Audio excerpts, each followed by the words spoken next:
Assalamualaikum warahmatullahi wabarakatuh. Perkenalkan, nama saya Jocelyn Natani Arwin dengan NPM 2206082171. Pada kesempatan kali ini, saya ingin menjelaskan terkait tutorial modul expense pada UDU 16. Pertama-tama, dalam mengerjakan lab ini, teman-teman perlu untuk membuat duplicate database dari lab sebelumnya. Dan untuk database yang kali ini akan dibuat dengan format penamaan npm_expense. Jika sudah dibuat, nanti tampilannya akan seperti ini. Lalu sebelum memulai lab, pastikan bahwa 3 modul yang akan kita gunakan, yaitu modul expense, modul purchase, dan juga modul extra accounting sudah berhasil terinstall. Jika belum, teman-teman bisa mengunjungi laman berikut melalui browser untuk mengunduh modul extra accounting. Dan pastikan bahwa teman-teman mengunduh yang versi ke-16. Jika sudah begini, lalu sudah selesai untuk dikonfigurasi, nanti teman-teman pastikan dengan melakukan pencarian di bagian aplikasi di sini. Teman-teman bisa klik dengan keywords expense, purchase, dan juga accounting. Misalnya dengan keywords accounting, jika sudah terinstall, maka akan tampilnya seperti ini, sudah installed, dan begitupun dengan expense dan juga dengan purchase. Selanjutnya, lakukan login sebagai administrator dan atur akses modul expense pada setting sesuai dengan ketentuan berikut. Pada kali ini, Atala diatur untuk modul expense, role-nya sebagai administrator, begitupun juga dengan Petra, sedangkan untuk Hani, dia role-nya sebagai team approver, begitupun juga dengan Hana, sedangkan untuk Waluyo, yaitu user yang saya dapatkan, expense-nya dikosongkan sebagai, karena Waluyo ini adalah user yang akan mengajukan expense report nantinya. Oke, selanjutnya login sebagai purchasing coordinator atau Hani dan buat expense products. Caranya adalah dengan masuk ke modul purchase, lalu nanti tampilannya akan seperti ini. Nanti teman-teman bisa klik bagian products melalui navbar dan juga klik bagian products. Nah, jika sudah tampil halaman seperti berikut, nanti teman-teman bisa klik new untuk membuat expense product baru. Setelah itu, teman-teman bisa isi field-nya sesuai dengan ketentuan dan juga kebutuhan. Saya seperti ini. Untuk penginapan, tiket perjalanan, konsumsi, dan juga akomodasi kendaraan. Selanjutnya, kita perlu membuat expense account yang nantinya akan digunakan pada expense product. Nanti akan kita jelaskan pada langkah selanjutnya. Jadi, cara untuk membuat expense account adalah dengan masuk ke modul accounting. Lalu nanti halamannya akan seperti ini, nanti pilih menu chart of accounts dari bagian configuration dari navigation bar. Nanti setelah itu akan diarahkan ke halaman berikut. Nah, jika sudah halamannya seperti ini, nanti teman-teman bisa klik button new untuk membuat account baru. Nah, teman-teman bisa isi field sesuai dengan kebutuhan. Nah, setelah itu, seperti tadi yang saya jelaskan, nanti teman-teman akan kembali lagi ke expense products yang tadi sudah kita buat sebelumnya, lalu isi bagian expense account di bagian accounting di tab accounting sini. Expense account-nya kita isi dengan expense account yang baru saja kita buat. Ini di bagian expense product akomodasi kendaraan, begitupun juga di konsumsi, penginapan, dan juga tiket perjalanan. Selanjutnya, login sebagai staff HR General Affair luar, yaitu Hani, dan buat expense baru. Caranya adalah dengan masuk ke modul expense, lalu klik new. Nanti halamannya seperti ini, nanti teman-teman bisa klik new. Lalu bisa membuat beberapa expense sesuai dengan kebutuhan. Pada kasus ini kita membuat expense berupa Happy Hotel, untuk tiket pesawat Jakarta-Makassar, taksi bandara, tiket pesawat Makassar-Jakarta, dan juga makan malam Sushi Rock. Lalu nanti untuk data-data di setiap expense-nya bisa disesuaikan juga dengan kebutuhan masing-masing. Nah, berikut ini adalah tampilan pada halaman My Expenses yang menampilkan expense-expense yang tadi sudah berhasil didaftarkan. Nah, setelah semua data expense telah dimasukkan ke dalam sistem, sebagai karyawan yang bersangkutan atau dalam kasus ini Waluyo, kita akan membuat laporan untuk pengeluaran tersebut. Nantinya selanjutnya setelah kita berhasil membuat laporan tersebut, kita akan ajukan ke manajer. Jika sudah begini, kita select semua, kita klik Create Report, nanti akan tampilannya seperti ini. Jika sudah sesuai, nanti teman-teman bisa klik Submit to Manager untuk mengumpulkan atau melaporkan ke manajer. Setelah itu, login menggunakan akun. Oh iya, maaf, maksud saya selanjutnya kita membutuhkan persetujuan dari manajer HR. Maka dari itu kita perlu melakukan login menggunakan akun manajer HR, yaitu Hana, lalu masuk ke modul expense dan masuk ke bagian expense report yang tadinya sudah diajukan. Lalu jika sudah tampil halaman seperti ini, manajer HR bisa melakukan approve atau menyetujui report ini dengan mengklik button approve. Jadi setelah sudah diklik approve, nanti statusnya akan berubah menjadi approve. Berikutnya, login lagi sebagai Atala untuk melanjutkan proses laporan pengeluaran dengan memasukkan laporan tersebut ke jurnal perusahaan. Atau bisa dilakukan dengan mengklik button Post to Journal Entries. Namun pada langkah ini terdapat error pada UDU, sehingga saya hanya bisa mengerjakan lab sampai di langkah ini. Jadi pada kasus ini saya sudah mencoba mengatasi error ini dengan mengatur default journal expense ke miscellaneous operation, mengulang langkah-langkahnya di database baru, mencoba menjalankan semua langkah-langkah tersebut menggunakan akun administrator, mengatur default account pada default journal menjadi default account yang sudah dibuat tadi di dalam lab ini.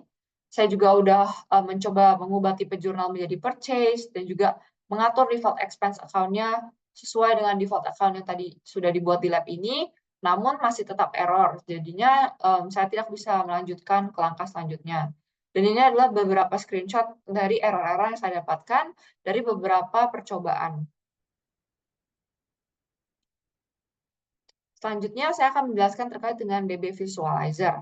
Pertama-tama, install terlebih dahulu DB Visualizer-nya melalui tautan berikut. Lalu nanti teman-teman bisa pilih aja konfigurasi yang sesuai dengan perangkat teman-teman, lalu klik download. Setelah itu nanti akan muncul proses seperti ini, lalu seperti ini, teman-teman bisa klik next saja untuk setiap prosesnya, lalu hingga muncul tahap seperti ini. Jika seperti ini, teman-teman bisa klik finish. Nah, setelah itu berikut ini adalah tampilan ketika awal teman-teman masuk ke dalam aplikasi DB Visualizer. Selanjutnya, teman-teman bisa klik Create a Database Connection untuk membuat koneksi baru ke database. Nanti untuk drivernya, teman-teman bisa pilih PostgreSQL. Lalu, teman-teman isi pengaturan database sesuai dengan ketentuannya. Nanti teman-teman kalau misalkan isiannya sudah sesuai, teman-teman bisa klik Connect untuk menyambungkan. Yang berikut ini adalah tampilan data pada tabel. Maksud saya tampilan pada tabel pada database yang kita gunakan pada lab kali ini, atau database expense. Nah, karena terlalu rumit apabila kita melihat seluruh tabel seperti ini, maka kita perlu untuk mengatur agar tabel yang ditampilkan itu hanya tabel-tabel spesifik yang ingin kita tinjau lebih dalam. Nah, caranya adalah dengan klik tab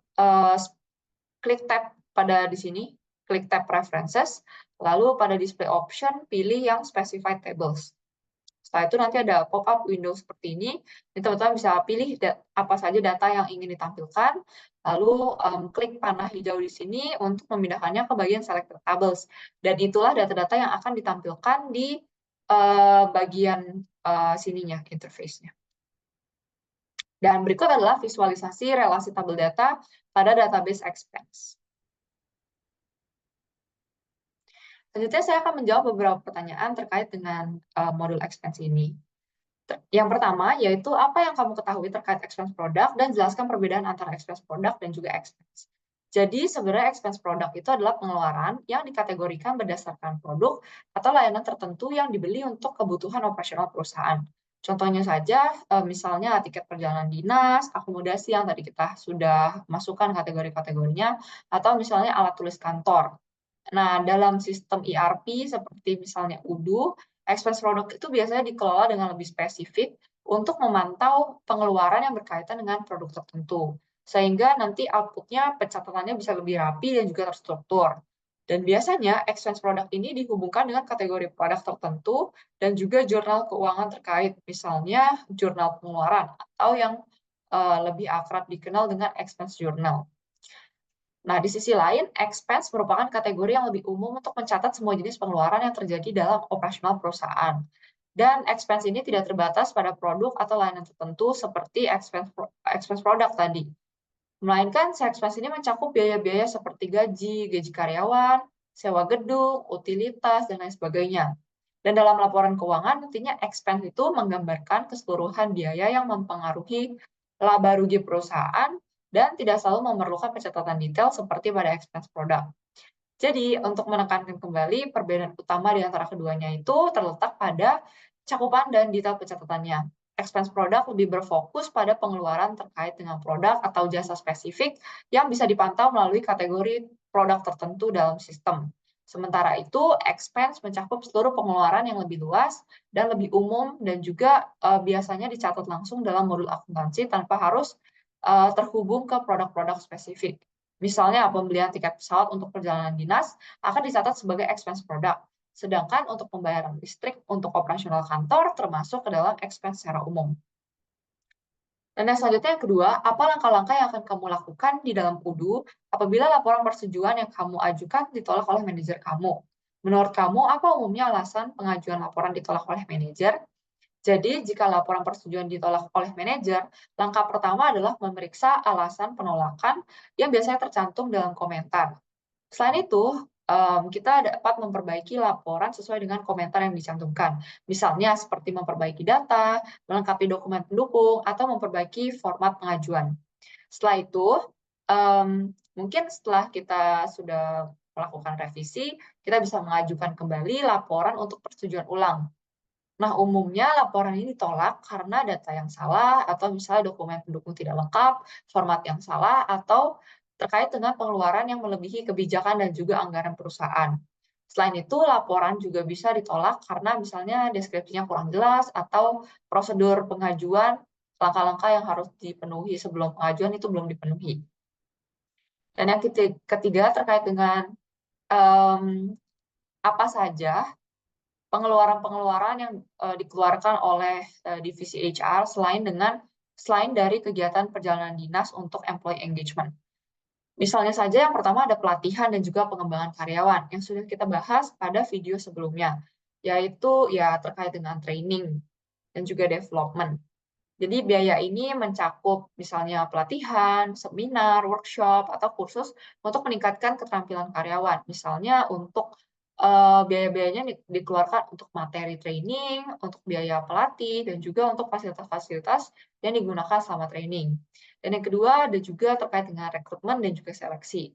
Pengeluarannya ini mencakup iklan lowongan kerja, biaya penggunaan platform rekrutmen, tes psikologi, tes kesehatan, biaya wawancara, atau juga event-event seperti job fair. Dan yang ketiga adalah terkait dengan benefit dan juga kesejahteraan karyawan, misalnya seperti asuransi kesehatan, tunjangan, fasilitas olahraga, program kesehatan mental, acara penghargaan karyawan, THR, dan lain sebagainya. Dan terkait dengan refleksi yang hal-hal baru yang saya pelajari pada lab ini, yaitu yang pertama, saya memahami bagaimana mengelola pengeluaran perusahaan secara sistematis menggunakan modul expense di UDU. Mulai dari pengajuan, pencatatan, pendaftaran expense, produk, dan juga hingga persetujuan laporan. Yang kedua, saya juga mempelajari terkait bagaimana relasi tabel data pada modul divisualisasikan menggunakan DB Visualizer, yang tentunya bisa membantu kita dalam memahami alur data dan juga hubungan antar elemen di dalam sistem. Dan yang ketiga, saya juga mempelajari praktik penggunaan multi-user dan juga multi-browser untuk mensimulasikan transaksi yang melibatkan berbagai peran seperti HR, manajer, administrator, dan juga karyawan itu sendiri yang mencerminkan proses nyata di dalam manajemen misalnya keuangan ataupun juga manajemen ya terkait dengan expense khususnya. Oke, mungkin sekian yang dapat saya sampaikan pada tutorial kali ini, pada video kali ini. Sampai jumpa lagi di video selanjutnya. Terima kasih.